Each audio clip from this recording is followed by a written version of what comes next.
Malam kelam.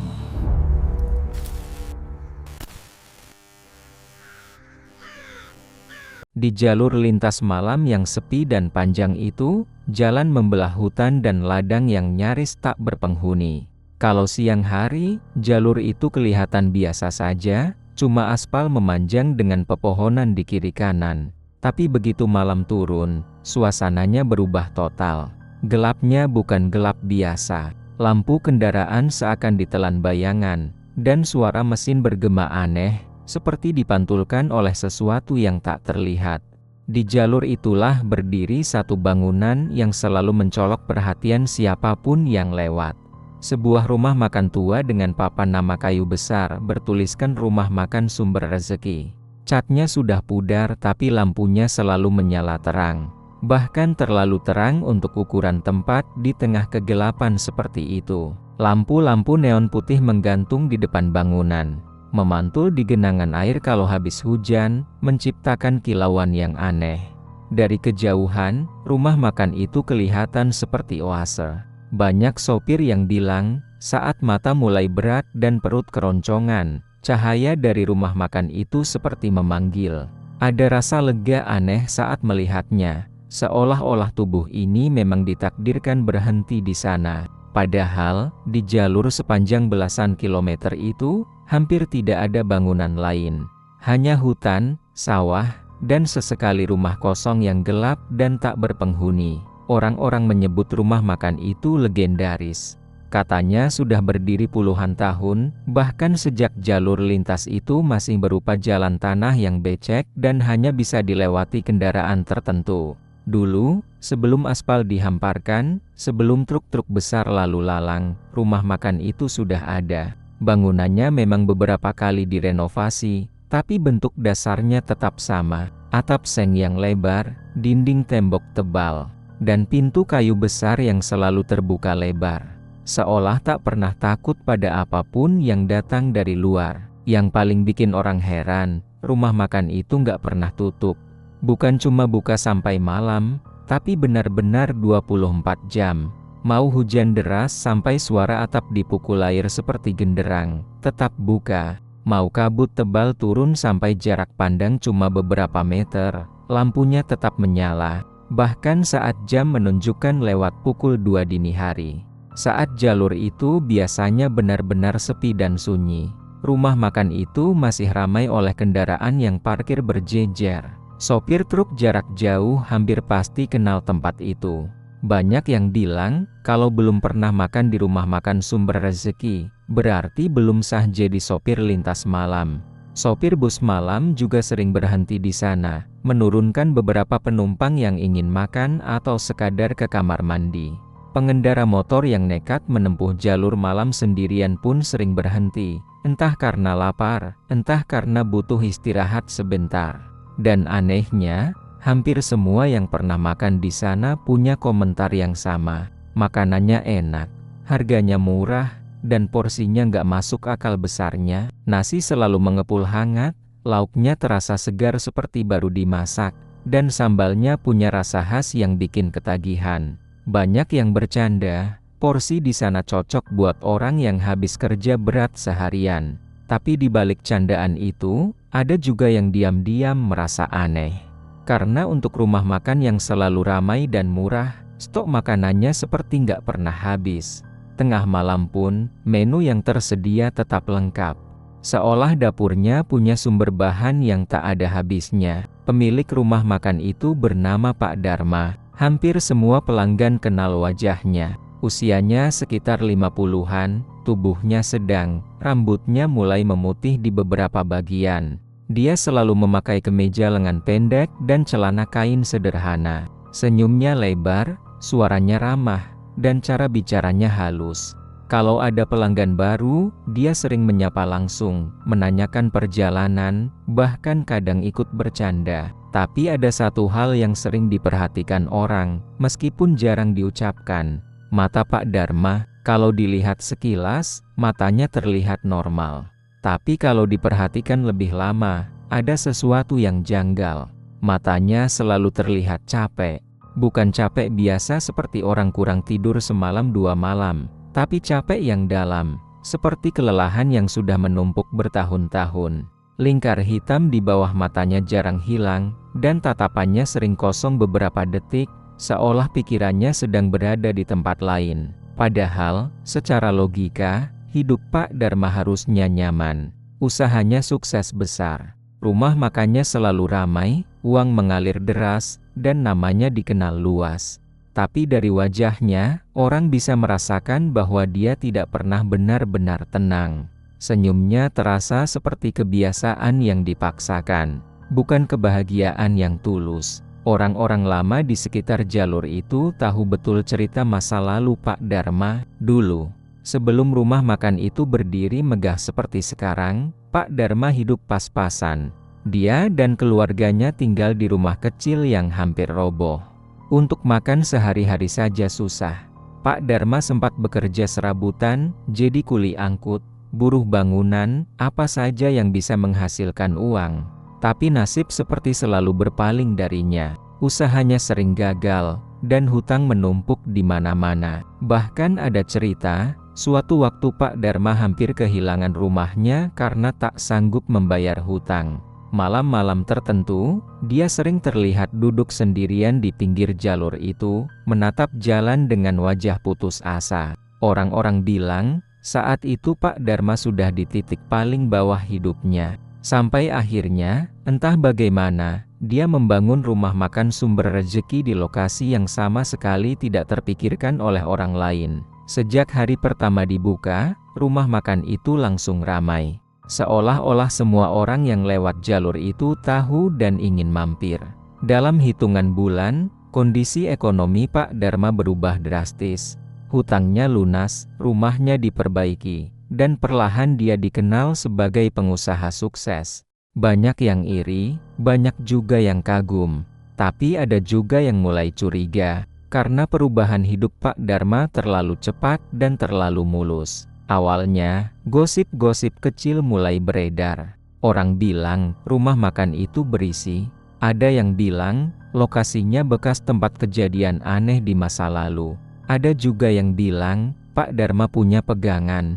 Tapi semua itu hanya dibicarakan pelan-pelan, biasanya sambil berbisik, sambil memastikan tak ada orang luar yang mendengar. Lalu mulai muncul cerita yang lebih serius. Cerita tentang orang-orang yang tidak pernah pulang setelah makan di sana. Cerita itu awalnya dianggap kebetulan. Jalur malam memang rawan. Kecelakaan bisa terjadi kapan saja. Tapi lama-lama, jumlah ceritanya bertambah. Polanya terasa aneh. Orang-orang yang hilang itu terakhir kali terlihat masuk ke rumah makan sumber rezeki. Makan sendirian, dan setelah itu jejaknya menghilang begitu saja. Beberapa sopir bercerita, mereka pernah melihat orang duduk di dalam rumah makan itu, sendirian, dengan wajah lelah. Tapi saat sopir itu keluar beberapa menit kemudian, orang yang tadi duduk di sana sudah tidak ada. Padahal kendaraannya masih terparkir di luar, rapi, seperti ditinggal sebentar saja. Ada juga cerita tentang motor yang ditinggal semalaman di halaman rumah makan. Tapi pemiliknya tidak pernah kembali. Anehnya, setiap kali ada yang mencoba menanyakan hal itu ke Pak Dharma, jawabannya selalu sama. Dia menghela napas pelan, lalu berkata bahwa jalur malam memang berbahaya. Banyak orang yang pergi tanpa pamit, banyak juga yang memilih jalan lain. Jawabannya terdengar masuk akal, dan senyumnya yang ramah seringkali membuat orang sungkan untuk bertanya lebih jauh. Namun, bagi orang-orang yang peka, suasana rumah makan itu menyimpan kejanggalan. Meski ramai, ada perasaan dingin yang sulit dijelaskan. Tawa pelanggan terdengar sedikit tertahan. Bunyi sendok dan piring kadang bergema terlalu keras, lalu tiba-tiba senyap, seperti ada yang mengawasi. Dan di antara semua itu, Pak Dharma selalu berdiri di dekat kasir, mengamati. Dengan mata lelah yang tak pernah benar-benar beristirahat. Cuma satu hal yang benar-benar membuat orang sekitar resah, tapi jarang berani diucapkan keras-keras. Setiap beberapa bulan sekali, selalu ada orang yang hilang setelah makan di situ. Dan setiap kali itu terjadi, usaha Pak Dharma justru terlihat semakin maju. Seolah-olah, Di balik rezeki yang melimpah itu, ada sesuatu yang harus dibayar. Sesuatu yang tidak terlihat, tapi meninggalkan jejak dingin di hati siapapun yang berani memikirkannya terlalu dalam. Awalnya, semua orang memang menganggap kejadian-kejadian itu cuma kebetulan. Jalur lintas malam sudah terkenal rawan sejak dulu. Jalan panjang, minim penerangan, sopir mengantuk, pengendara motor nekat, kecelakaan bisa terjadi kapan saja. Jadi ketika ada kabar orang hilang, sebagian besar orang memilih mengangguk saja dan berkata, namanya juga jalur malam, tidak ada yang benar-benar curiga. Apalagi menuduh rumah makan yang sudah dianggap penyelamat perut lapar itu. Tapi masalahnya, cerita tentang orang hilang itu tidak berhenti. Justru semakin sering terdengar, dan polanya mulai terasa aneh bagi siapapun yang mau berpikir sedikit lebih dalam. Selalu ada benang merah yang sama, meskipun detailnya berbeda-beda. Orang-orang itu terakhir kali terlihat masuk ke rumah makan Sumber Rezeki. Duduk, makan, lalu menghilang. Cerita pertama yang benar-benar membuat warga sekitar mulai saling pandang dengan wajah tegang adalah tentang seorang sopir truk dari luar kota. Truknya besar, bermuatan penuh, dan pelat nomornya jelas bukan dari daerah situ. Malam itu, dia mampir makan seperti sopir-sopir lain. Beberapa orang bahkan sempat mengobrol dengannya, saling tanya rute dan kondisi jalan ke depan. Dia terlihat biasa saja, lelah tapi masih sadar penuh. Namun pagi harinya, truk itu masih terparkir rapi di depan rumah makan. Mesin sudah mati, pintu terkunci, kuncinya masih di dalam. Tidak ada tanda-tanda perkelahian, tidak ada jejak rem mendadak, tidak ada apapun. Sopirnya hilang begitu saja. Polisi sempat datang, memeriksa sekitar, tapi hasilnya nihil.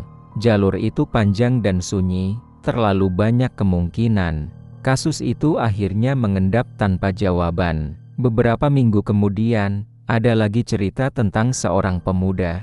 Katanya dia mau ke kota sebelah untuk menemui keluarganya. Dia naik motor sendirian, membawa ransel kecil. Tengah malam, dia terlihat masuk ke rumah makan dan duduk di bangku pojok dekat jendela. Ada saksi yang mengingat jelas, karena pemuda itu sempat memesan kopi dan nasi. Dia kelihatan capek, tapi masih sempat tersenyum saat pelayan mengantarkan pesanannya. Keesokan paginya, motornya masih ada di tempat parkir. Helmnya tergantung rapi di setang. Ranselnya juga masih ada di jok, tapi pemudanya tidak pernah terlihat keluar. Dicari kemana-mana, namanya diumumkan, tapi tidak ada kabar. Seolah-olah dia lenyap begitu saja dari dunia, meninggalkan barang-barangnya sebagai bukti bahwa dia pernah singgah di sana. Cerita-cerita seperti itu terus bertambah. Tidak selalu diberitakan, tidak selalu dilaporkan. Banyak yang cuma jadi bisik-bisik di warung kecil sekitar jalur, atau obrolan pelan antara sopir saat berhenti sebentar. Ada rasa takut yang pelan-pelan tumbuh, tapi juga rasa ragu. Karena anehnya, rumah makan itu tetap ramai. Warga sekitar mulai merasa tidak nyaman. Beberapa orang tua melarang anak-anak mereka mendekat ke rumah makan itu sendirian. Tapi larangan itu sering kalah oleh kebutuhan. Jalur malam tetap jalur malam. Orang tetap lapar, tetap lelah, dan tetap butuh tempat singgah. Dan setiap kali seseorang masuk ke rumah makan Sumber Rezeki, ada hal aneh yang sulit dijelaskan. Seolah-olah begitu melangkah masuk, cerita-cerita buruk yang pernah didengar langsung menguap begitu saja dari pikiran. Banyak sopir mengaku demikian. Mereka tahu gosipnya, tahu ceritanya. Tapi saat melihat lampu terang rumah makan itu di tengah gelap, rasa lapar dan kantuk lebih kuat dari rasa takut. Pikiran menjadi ringan, dan kaki seperti melangkah sendiri menuju pintu. Beberapa bahkan bercanda, mengatakan tempat itu punya aura yang bikin orang betah. Tidak ada yang menyadari betapa kalimat itu terdengar menyeramkan kalau dipikirkan ulang. Aku sendiri termasuk orang yang awalnya tidak terlalu percaya. Bagiku, cerita horor sering dilebih-lebihkan. Malam itu, aku sedang dalam perjalanan pulang sendirian. Jalanan sepi, dan perutku mulai terasa perih karena sejak sore belum makan. Dari kejauhan, aku melihat cahaya yang sudah sangat familiar. Lampu rumah makan Sumber Rezeki menyala terang, seperti biasa. Tanpa berpikir panjang, aku menepikan kendaraan dan masuk. Begitu melangkah melewati pintu, perasaanku langsung berubah. Udara di dalam terasa berat, seperti menekan dada. Bukan panas, bukan dingin, tapi sesuatu yang membuat napas terasa sedikit lebih pendek. Bau masakan yang sedap bercampur dengan aroma lain yang samar, amis, seperti bau besi berkarat atau darah yang sudah lama mengering. Aku sempat berhenti sejenak, menarik napas dalam-dalam. Kupikir mungkin itu cuma perasaanku saja. Di dalam, beberapa pelanggan terlihat sedang makan. Mereka duduk diam, tidak banyak bicara. Suara sendok beradu dengan piring terdengar jelas, terlalu jelas, sampai terasa mengganggu. Aku memilih meja agak tengah, mencoba menenangkan diri. Tak lama kemudian, Pak Dharma muncul dari balik meja kasir. Seperti biasa, senyumnya lebar. Dia menyapaku dengan ramah, menanyakan mau pesan apa. Suaranya terdengar hangat, hampir menenangkan. Tapi saat aku menatap matanya, tubuhku langsung merinding. Ada sesuatu di tatapannya yang tidak bisa dijelaskan dengan kata-kata sederhana. Di balik senyum ramah itu, matanya menyimpan rasa takut yang dalam. Bukan takut pada pelanggan, tapi seperti takut pada sesuatu yang tidak terlihat. Tatapannya sempat kosong beberapa detik, seolah dia lupa sedang berbicara denganku. Lalu dia berkedip dan kembali tersenyum. Seakan tidak terjadi apa-apa, aku memesan makanan seadanya. Saat Pak Dharma berbalik menuju dapur, aku memperhatikannya berjalan. Langkahnya terlihat berat, seperti orang yang memikul beban besar di punggungnya. Aku baru sadar, meskipun rumah makan itu ramai dan hidup, suasananya terasa sepi. Tidak ada tawa lepas, tidak ada suara televisi, tidak ada musik. Hanya bunyi peralatan makan dan suara langkah kaki yang bergema. Pelayan datang mengantarkan pesananku. Saat aku mengucapkan terima kasih, dia hanya mengangguk singkat. Wajahnya pucat, dan matanya seperti menghindari tatapanku. Aku mencoba mengajak bicara, menanyakan apakah tempat itu selalu ramai seperti ini. Dia ragu sejenak sebelum menjawab, suaranya pelan, hampir berbisik. Katanya, memang dari dulu begitu. Aku mulai merasa tidak nyaman. Setiap kali pintu dapur terbuka sedikit, bau amis itu kembali tercium. Aku melirik ke arah dapur, tapi yang terlihat hanya tirai gelap dan cahaya redup dari dalam. Ada suara samar dari sana, seperti air menetes atau sesuatu yang digeser pelan-pelan. Aku mencoba menghabiskan makananku cepat-cepat. Rasanya memang enak, tapi setiap suapan terasa berat di tenggorokan. Di tengah makan, aku merasa seperti sedang diperhatikan. Bukan oleh pelanggan lain, tapi oleh sesuatu yang lebih dalam. Sesuatu yang tidak bisa kulihat, tapi kehadirannya terasa jelas. Sesekali, aku melirik ke arah Pak Dharma. Dia berdiri di dekat kasir. Tangannya menggenggam sesuatu di balik meja. Matanya menyapu ruangan, lalu berhenti sejenak di arahku. Saat pandangan kami bertemu, dia tersenyum lagi. Tapi kali ini, senyumnya terasa berbeda. Seperti senyum orang yang sedang menunggu sesuatu terjadi. Aku teringat cerita-cerita orang hilang yang dulu hanya kudengar sambil lalu.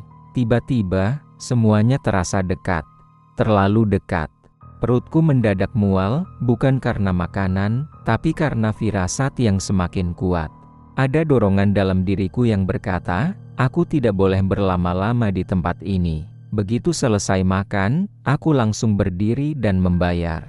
Pak Dharma menerima uangku dengan tangan sedikit gemetar. Saat dia menyerahkan kembalian, jarinya dingin saat menyentuh tanganku. Dia mengucapkan terima kasih dengan nada yang aneh, seperti ada kelegaan sekaligus penyesalan di sana. Aku melangkah keluar tanpa menoleh lagi.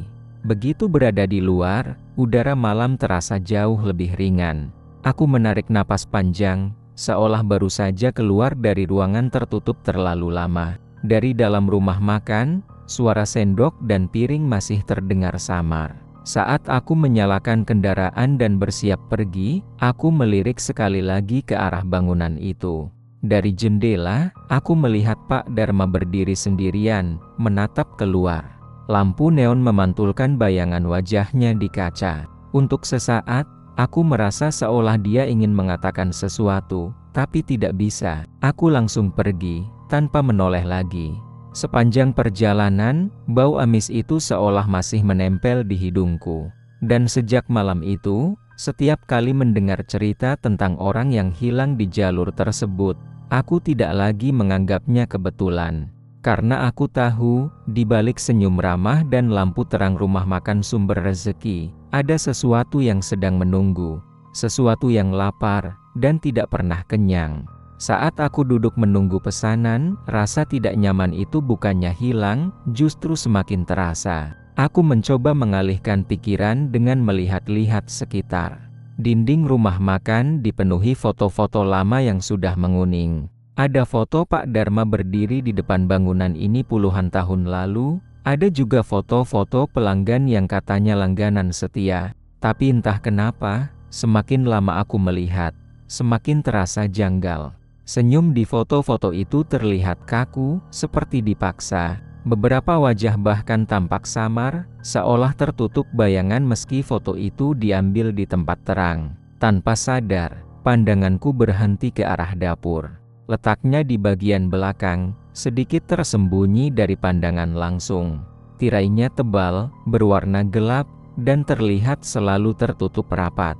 Tidak seperti dapur rumah makan pada umumnya yang terbuka agar orang bisa melihat proses memasak. Dapur ini justru seperti sengaja disembunyikan. Dari balik tirai itu, terdengar suara tetesan air. Pelan, teratur. Tok, tok, tok. Seperti jam yang berdetak di ruangan sunyi. Awalnya aku mengira itu hanya keran bocor. Tapi semakin lama aku mendengarkan, suara itu terasa terlalu teratur. Jarak antar tetesannya sama persis. Dan anehnya, tidak terdengar suara aktivitas memasak sama sekali. Tidak ada suara wajan, tidak ada suara api, tidak ada suara orang berbicara. Padahal rumah makan ini ramai, dan pesananku jelas belum datang. Aku melirik pelayan yang berdiri tak jauh dariku. Dia terlihat gelisah, tangannya memegang nampan kosong erat-erat. Aku memberanikan diri bertanya dengan suara pelan, kenapa dapurnya selalu tertutup rapat? Begitu mendengar pertanyaanku, wajahnya langsung berubah. Warna di mukanya seperti ditarik pergi dalam sekejap. Matanya membesar, dan bibirnya bergetar. Dia menoleh ke arah kasir sebentar, memastikan Pak Dharma tidak mendengar. Lalu dia mendekat sedikit dan menjawab hampir tanpa suara, "Kalau bisa, jangan pernah ke sana, Mas." Kalimat itu sederhana, tapi cara dia mengucapkannya membuat bulu kuduku berdiri. Ada ketakutan yang nyata di suaranya. Bukan ketakutan biasa, tapi seperti orang yang sudah terlalu sering melihat sesuatu yang tidak ingin dia lihat lagi. Aku ingin bertanya lebih jauh, ingin tahu apa maksudnya. Tapi sebelum aku sempat membuka mulut, tiba-tiba semua lampu mati. Rumah makan itu langsung tenggelam dalam gelap. Gelap yang pekat dan menekan. Suara sendok dan piring berhenti seketika, digantikan oleh keheningan yang mencekam. Beberapa pelanggan terdengar menarik napas kaget. Ada yang berdehem gugup, tapi tidak ada yang berteriak. Seolah semua orang sepakat untuk diam. Di tengah gelap itu, hanya ada satu cahaya kecil yang tersisa. Sebuah lilin di meja kasir menyala redup. Cahayanya bergetar, memantulkan bayangan panjang di dinding. Bayangan orang-orang terlihat aneh, memanjang dan terdistorsi, seperti sosok-sosok lain yang berdiri terlalu dekat. Di saat itulah, suara dari dapur berubah. Suara tetesan air itu berhenti, digantikan oleh suara lain. Pelan, tertahan, seperti seseorang yang mencoba menahan rasa sakit agar tidak terdengar. Suara merintih, sangat lemah, seperti berasal dari tenggorokan yang sudah terlalu kering untuk berteriak. Aku merinding. Suara itu jelas bukan suara hewan. Itu suara manusia. Beberapa detik aku membeku di kursiku. Napasku terasa berat, jantungku berdegup kencang sampai terasa di telinga. Aku melihat ke arah pelanggan lain. Beberapa dari mereka menunduk, pura-pura tidak mendengar. Ada yang memejamkan mata, ada juga yang menggenggam sendok arat-arat, sampai buku jarinya memutih. Tidak ada yang berani menoleh ke arah dapur. Suara itu berlanjut beberapa detik lagi, lalu terdengar seperti isakan tertahan. Setelah itu, semuanya senyap. Terlalu senyap. Bahkan suara napas orang-orang pun hampir tidak terdengar. Seolah-olah sesuatu baru saja selesai dilakukan di balik tirai gelap itu. Tiba-tiba, listrik menyala kembali. Lampu neon berkedip beberapa kali sebelum akhirnya stabil. Rumah makan kembali terang, seolah tidak pernah terjadi apa-apa. Pelanggan kembali melanjutkan makan, meski gerakannya terlihat kaku. Beberapa tertawa kecil, bercanda tentang listrik yang sering mati di jalur itu. Semua orang berpura-pura normal. Tapi aku tahu apa yang kudengar bukan hal biasa. Mataku tertuju ke lantai dekat dapur. Di sana, ada sesuatu yang tidak ada sebelumnya. Tetesan merah. Sudah mengering, warnanya gelap, tapi masih jelas terlihat. Bentuknya tidak beraturan, seperti cairan yang menetes lalu dibiarkan begitu saja. Jantungku langsung terasa diremas. Pelayan yang tadi kuajak bicara melihat ke arah yang sama. Wajahnya langsung pucat lagi. Dia berjalan cepat, mengambil lap, lalu berjongkok dan mengusap lantai itu dengan gerakan tergesa. Tangannya sedikit gemetar. Setelah selesai, dia berdiri dan tersenyum ke arahku. Senyum yang dipaksakan, kaku, dan sama sekali tidak sampai ke matanya. Aku menelan ludah. Selera makanku benar-benar hilang. Nasi dan lauk di depanku tiba-tiba terlihat berbeda. Bau masakan yang tadi terasa menggoda sekarang bercampur dengan aroma amis yang semakin jelas. Aku merasa mual. Di dadaku, ada perasaan kuat yang sulit dijelaskan. Perasaan bahwa tempat ini hidup dari sesuatu yang seharusnya tidak diambil.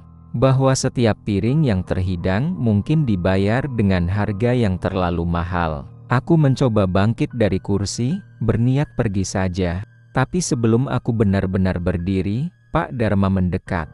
Senyumnya masih ada, tapi wajahnya terlihat semakin letih. Dia bertanya apakah makanannya tidak cocok. Suaranya terdengar tulus, tapi ada nada lain di sana. Nada yang seperti permohonan agar aku tetap duduk. Aku menggeleng pelan dan berkata perutku tiba-tiba tidak enak. Pak Dharma mengangguk, matanya menatapku lama. Untuk sesaat, aku merasa dia ingin mengatakan sesuatu. Bibirnya sedikit terbuka, lalu menutup lagi. Akhirnya, dia hanya berkata agar aku berhati-hati di jalan. Saat aku berjalan menuju pintu keluar, kakiku terasa berat. Seperti ada sesuatu yang menahanku, tidak ingin aku pergi. Di belakangku, suara dari dapur terdengar lagi. Bukan rintihan, tapi suara gesekan pelan, seperti sesuatu yang diseret. Aku tidak berani menoleh. Begitu aku melangkah keluar, udara malam langsung menyambutku. Dingin dan segar, kontras dengan udara berat di dalam. Aku menghirup napas dalam-dalam, mencoba menenangkan diri. Tapi saat aku menoleh sebentar ke arah jendela dapur, aku melihat bayangan bergerak di balik tirai. Bayangan itu tidak menyerupai orang berdiri. Lebih seperti sesuatu yang merunduk, dengan gerakan patah-patah. Aku segera membalikkan badan dan berjalan cepat ke kendaraanku. Tangan dan kakiku gemetar saat menyalakan mesin. Lampu rumah makan itu masih menyala terang di belakangku, seperti mata yang mengawasi. Saat aku melaju meninggalkan tempat itu, aku merasa ada tatapan yang mengikuti dari kejauhan. Sepanjang perjalanan pulang, suara rintihan itu terus terngiang di kepalaku. Setiap kali aku menutup mata, aku membayangkan tirai gelap dapur itu, tetesan merah di lantai, dan senyum kaku pelayan yang seolah tahu segalanya tapi tidak bisa berbuat apa-apa. Malam itu, aku tidak bisa tidur nyenyak. Dan sejak saat itu, aku mengerti bahwa rumah makan sumber rezeki bukan sekadar tempat makan. Itu adalah tempat di mana sesuatu yang lapar terus diberi makan. Dan kelaparannya tidak pernah benar-benar terpuaskan. Beberapa hari setelah kejadian malam itu, pikiranku tidak pernah benar-benar tenang. Setiap kali aku memejamkan mata, yang muncul selalu tirai gelap dapur. suara rintihan tertahan, dan tetesan merah di lantai yang diusap terburu-buru seolah tidak pernah ada. Aku mencoba meyakinkan diri bahwa mungkin aku terlalu lelah. Mungkin pikiranku saja yang berlebihan. Tapi rasa tidak nyaman itu tidak mau pergi. Justru semakin kuat, seperti ada sesuatu yang sengaja mengundangku untuk kembali. Akhirnya, rasa penasaran mengalahkan rasa takut. Aku kembali ke jalur lintas malam itu, bukan untuk makan, tapi untuk mencari jawaban. Kali ini aku datang di sore hari, saat matahari masih menggantung rendah dan bayangan pepohonan belum sepenuhnya menelan jalan. Rumah makan Sumber Rezeki terlihat lebih biasa di siang hari. Lampunya tidak menyala, dan bangunannya tampak seperti rumah makan tua pada umumnya. Tapi justru itu yang membuatnya terasa lebih menyeramkan. Seperti wajah polos dari sesuatu yang menyimpan rahasia busuk. Aku tidak masuk.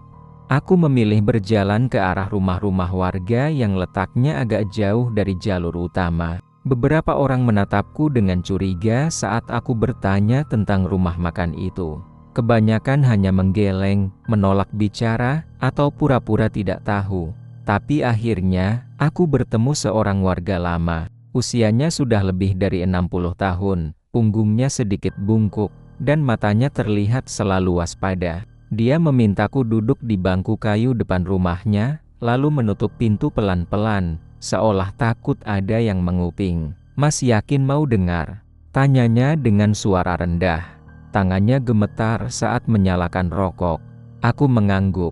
Dia menghela napas panjang, lalu mulai bercerita. Katanya, cerita tentang Pak Dharma tidak banyak yang tahu secara utuh. Kebanyakan orang hanya melihat hasilnya, bukan prosesnya. Dulu, bertahun-tahun sebelum rumah makan itu berdiri, Pak Dharma adalah orang yang paling sering mengeluh soal nasib. Hidupnya benar-benar terjepit. Usahanya gagal berkali-kali, hutang menumpuk, dan keluarganya hidup dalam ketakutan akan kehilangan rumah. Malam-malam tertentu, Pak Dharma sering terlihat berjalan sendirian ke arah hutan di belakang jalur lintas itu. Hutan itu bukan hutan biasa. Sejak dulu, warga menghindarinya. Banyak yang bilang tempat itu berat. Hewan jarang masuk, dan orang yang nekat bermalam sering pulang dengan sakit aneh atau tidak pulang sama sekali. Di dalam hutan itulah, tinggal seorang dukun tua. Tidak ada yang tahu dari mana asalnya, dan tidak ada yang berani terlalu dekat. Dukun itu dikenal bisa memberi apa saja, asal orang yang datang siap membayar harganya. Suatu malam, saat hujan turun deras, Pak Dharma masuk ke hutan itu. Warga tua itu menatapku dengan mata berkaca-kaca saat menceritakan bagian ini. Katanya, Pak Dharma pulang keesokan paginya dengan wajah pucat dan mata merah. Sejak malam itu, dia berubah. Tidak banyak bicara, tapi gerak-geriknya seperti orang yang sudah mengambil keputusan besar. Dukun tua itu menawarkan pesugihan. Tidak bertele-tele. Usaha Pak Dharma akan ramai, rezeki akan mengalir tanpa henti. Tapi sebagai gantinya, harus ada darah manusia yang diberikan secara rutin. Darah segar, darah orang yang datang dengan kaki sendiri. Awalnya Pak Dharma menolak. Dia takut, jijik, dan merasa itu terlalu kejam. Tapi waktu berjalan, dan keadaan keluarganya semakin terjepit. Hutang datang menagih, rumah hampir disita, dan anak-anaknya terancam putus sekolah. Di titik itulah Pak Dharma menyerah. Dia kembali ke hutan dan menyetujui perjanjian itu. Sejak rumah makan Sumber Rezeki berdiri, semuanya berjalan sesuai janji. Pelanggan datang tanpa henti. Bahkan di malam paling sepi sekalipun, selalu ada yang mampir. Orang-orang yang dipilih bukan orang sembarangan. Biasanya mereka yang datang sendirian, tidak dikenal warga sekitar, dan singgah di malam tertentu. Malam-malam yang menurut perhitungan dukun tua itu baik. Darah mereka digunakan untuk ritual di dapur. Warga tua itu tidak tahu detailnya, dan suaranya bergetar saat menyebutkannya. Katanya, ritual itu dilakukan setelah listrik sengaja dimatikan sesaat. Darah diteteskan di lantai dapur, dicampur dengan simbol-simbol yang digambar menggunakan cairan hitam. Sementara tubuhnya, entah dibawa kemana. Ada yang bilang dikubur di hutan, ada yang bilang dijadikan bagian dari bangunan itu sendiri. Tidak ada yang benar-benar tahu. Masalahnya, pesugihan itu tidak pernah puas. Di awal, tumbal hanya diminta beberapa bulan sekali. Tapi lama-lama, jaraknya semakin pendek. Rezeki yang mengalir deras ternyata menuntut bayaran yang lebih sering. Pak Dharma mulai terlihat semakin lelah, semakin kurus, dan semakin takut. Senyumnya tetap ramah, tapi matanya semakin kosong. Dia hidup dalam ketakutan menunggu waktu berikutnya. Warga tua itu menunduk, mematikan rokoknya di tanah. Dia bilang, belakangan ini, tanda-tandanya sudah jelas. Pesugihan itu ingin sesuatu yang lebih besar. Bukan lagi orang asing, tapi sesuatu yang benar-benar bernilai bagi Pak Dharma. Malam yang kuceritakan sebelumnya ternyata bukan satu-satunya kejadian aneh. Beberapa hari setelah aku mampir ke rumah makan itu, warga sekitar melihat rumah makan menyala terang seperti biasa. Terang yang tidak wajar. Lampunya lebih terang dari biasanya, sampai menerangi sebagian jalur yang jauh. Sekitar jam 3 pagi, saat jalur itu benar-benar sunyi, terdengar jeritan panjang dari dalam rumah makan. Jeritan itu bukan jeritan orang kaget, bukan juga jeritan orang kesakitan sesaat. Jeritan itu panjang, penuh teror, dan terdengar seperti orang yang sedang diseret menuju sesuatu yang tidak bisa dihindari. Warga yang mendengarnya mengaku bulu kuduk mereka berdiri.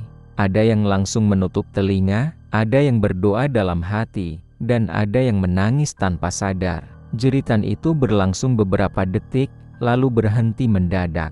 Setelah itu, tidak ada suara apapun, sunyi, terlalu sunyi. Bahkan suara serangga malam pun seakan menghilang. Lampu rumah makan masih menyala, tapi tidak ada satupun kendaraan yang keluar atau masuk. Paginya, rumah makan tetap buka seperti biasa. Pak Dharma terlihat di kasir, tersenyum seperti tidak terjadi apa-apa. Tapi warga yang jeli melihat ada sesuatu yang berubah.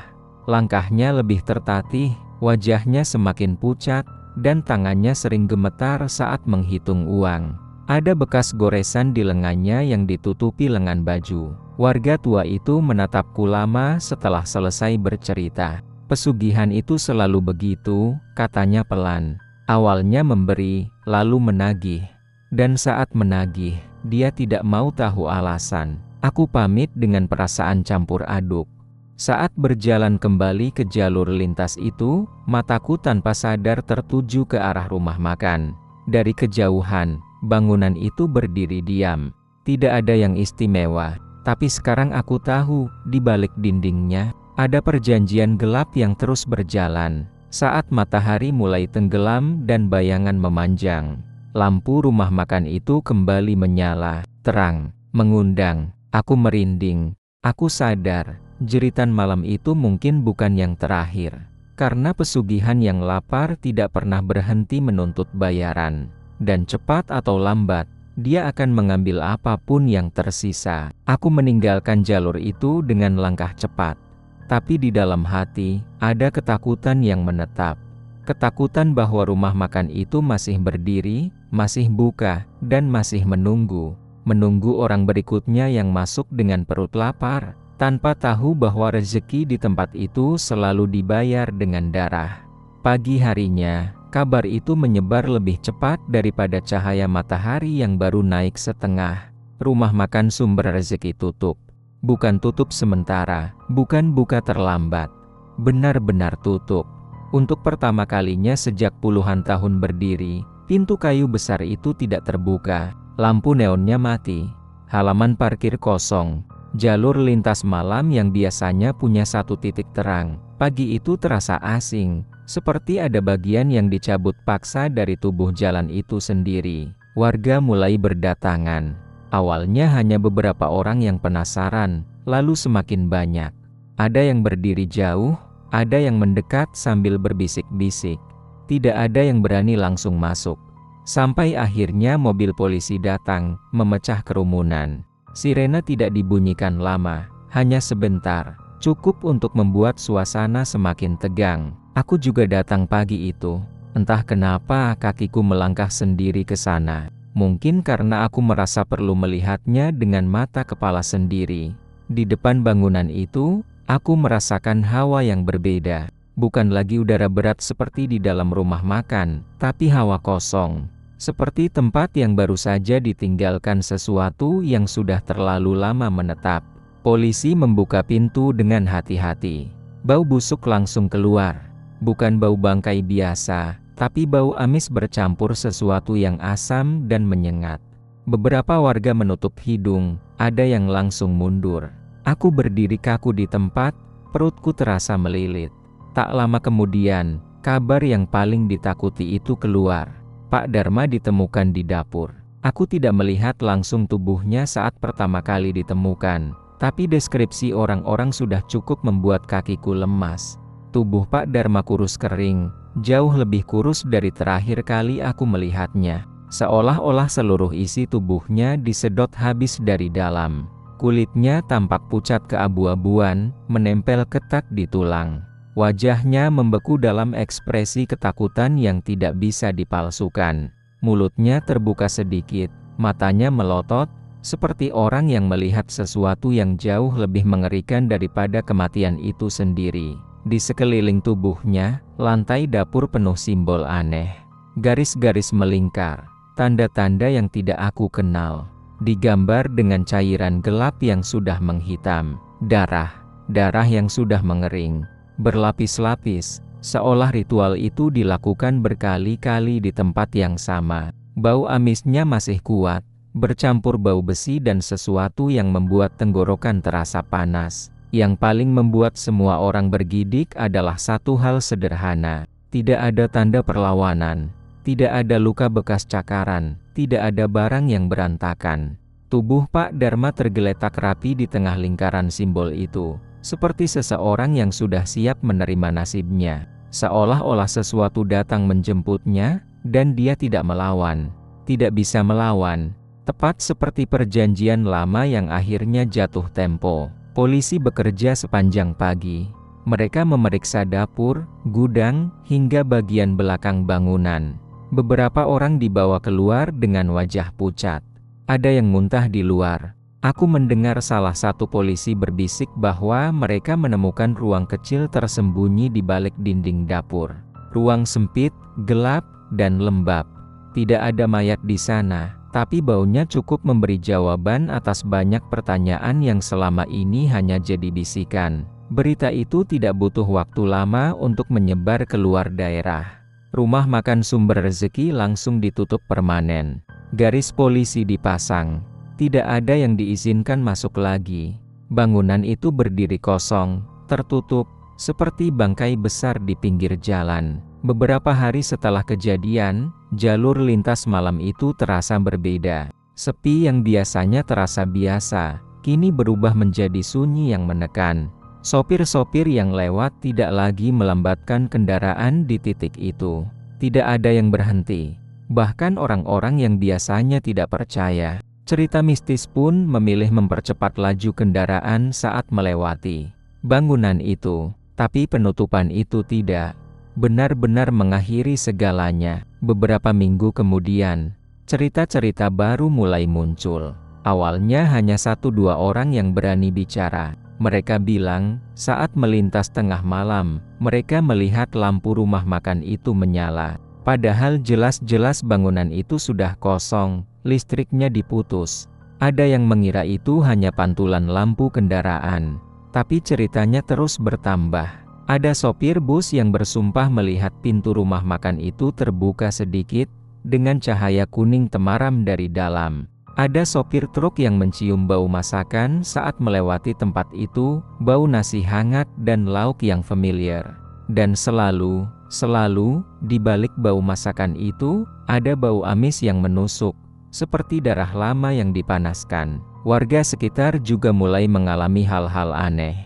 Kadang, tengah malam, mereka mendengar suara dari arah bangunan itu.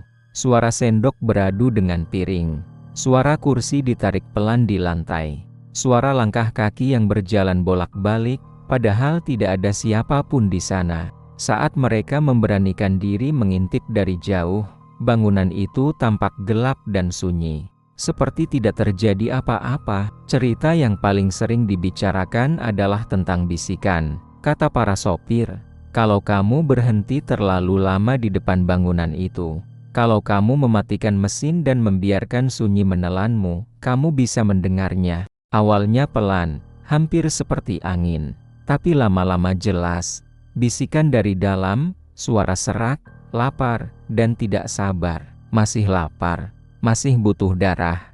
Tidak semua orang mendengarnya, tapi yang mendengar tidak pernah lupa. Banyak yang langsung menyalakan mesin dan pergi tanpa menoleh lagi.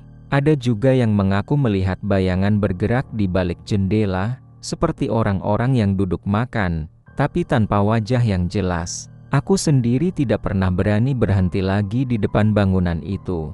Tapi suatu malam, saat terpaksa melewati jalur itu karena tidak ada jalan lain, aku memperlambat kendaraan tanpa sadar. Dari kejauhan, bangunan itu terlihat gelap. Tapi saat aku semakin dekat, aku mencium bau yang sangat aku kenal. Bau masakan, hangat, menggoda, dan tepat di bawahnya, bau amis yang membuat perutku mual. Aku merasa perutku yang kosong seperti ditarik ke arah bangunan itu. Seperti ada tangan tak terlihat yang mengingatkan bahwa aku lapar, bahwa aku butuh berhenti, butuh makan. Aku menggenggam setir kuat-kuat dan mengingat semua cerita, semua yang kulihat, semua yang kudengar. Saat aku melintas tepat di depannya, aku mendengar suara itu. Pelan tapi jelas, suara sendok beradu, kursi ditarik, dan bisikan itu tepat di telingaku meski jendelaku tertutup. Mas, masuk. Aku langsung tancap gas. Jantungku berdegup kencang, keringat dingin membasahi punggung. Aku tidak berani melihat ke kaca spion. Aku tidak ingin tahu apakah ada sesuatu yang berdiri di belakangku atau tidak. Sejak hari itu, sumpahku semakin kuat. Kalau aku lewat jalur malam itu, aku memilih menahan lapar. Aku memilih perut kosong daripada berhenti di tempat yang rezekinya dibayar dengan nyawa manusia. Karena aku tahu, ada tempat di mana makanan bukan sekadar makanan. Ada tempat di mana setiap piring yang tersaji adalah hutang darah. Dan meskipun bangunannya sudah kosong, kelaparannya masih hidup. Rumah makan sumber rezeki mungkin sudah tutup. Tapi sesuatu yang dipelihara di sana tidak pernah benar-benar pergi. Dan selama masih ada orang lapar yang lewat jalur malam itu, selama masih ada manusia yang lelah dan lengah, bisikan itu akan terus ada, menunggu, mengundang, dan menagih bayaran yang selalu sama, nyawa.